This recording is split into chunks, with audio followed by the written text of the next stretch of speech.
நம்ம இப்போ எப்படி ஒரு ப்ராடக்ட் க்ரியேட் பண்ண போகிறோம் அல்லது பார்ட் இதுக்கு முன்னாடி நம்ம கிளைண்ட் எப்படி க்ரியேட் பண்ணுறதுன்னு பார்த்தோம். ஸோ அந்த கிளைண்ட்டுக்கு ஒரு ப்ராடக்ட் அவங்க நம்மளுக்கு அனுப்புகிற ப்ராசஸிங்காக அனுப்ப போகிற பார்ட்ஸ் ஆர் ப்ராடக்ட்ஸ் அதை நீங்கள் எப்படி வேணால் நீங்கள் உங்களோட வழக்கில் எப்படி யூஸ் பண்ணீங்களோ அதே மாதிரி சொல்லிக்கலாம்.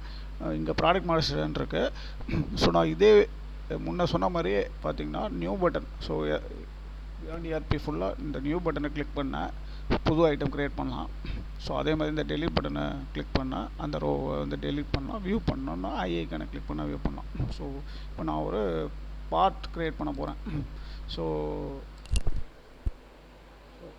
இதான் part number. So part name.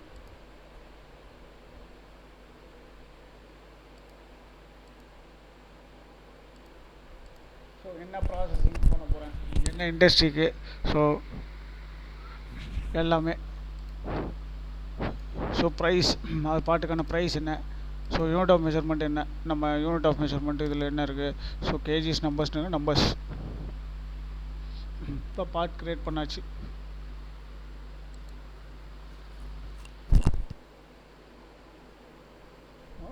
Product create பண்ணிட்டேன். ஸோ பார்த்தீங்கன்னா இதுதான் நான் க்ரியேட் பண்ண ப்ராடக்ட். ஸோ இப்போ இந்த பார்ட்டை வந்து நம்ம நேராக போய் கஸ்டமர்ஸில் பார்த்தோன்னா கஸ்டமரோட இதில் வந்து ப்ராடக்ட் எல்லாம் லிஸ்ட் ஆகி காட்டும். ஸோ இதை முன்ன சொன்ன மாதிரியே இதை வியூ பண்ணால் இதோட டீட்டெயில்ஸ் பார்க்கலாம். இதை நம்ம எடிட் பண்ணிக்கலாம் தேவைப்பட்டால். ஓகேங்களா, இது எடிட் ஐக்கானை கிளிக் பண்ணால் அப்டேட் பண்ணிடலாம். ஏதாவது சேஞ்சஸ் பண்ணோம் அப்படின்னா அப்டேட் பண்ணிக்கலாம். ப்ரைஸ் மாறிடுச்சு, இல்லை இவங்க திருப்பி வெயிட்ஸில் கொடுக்குறாங்க, ஏதாவது ஒன்று சேஞ்சஸ் பண்ணோம் அப்படின்னா இதில் பண்ணிக்கலாம்.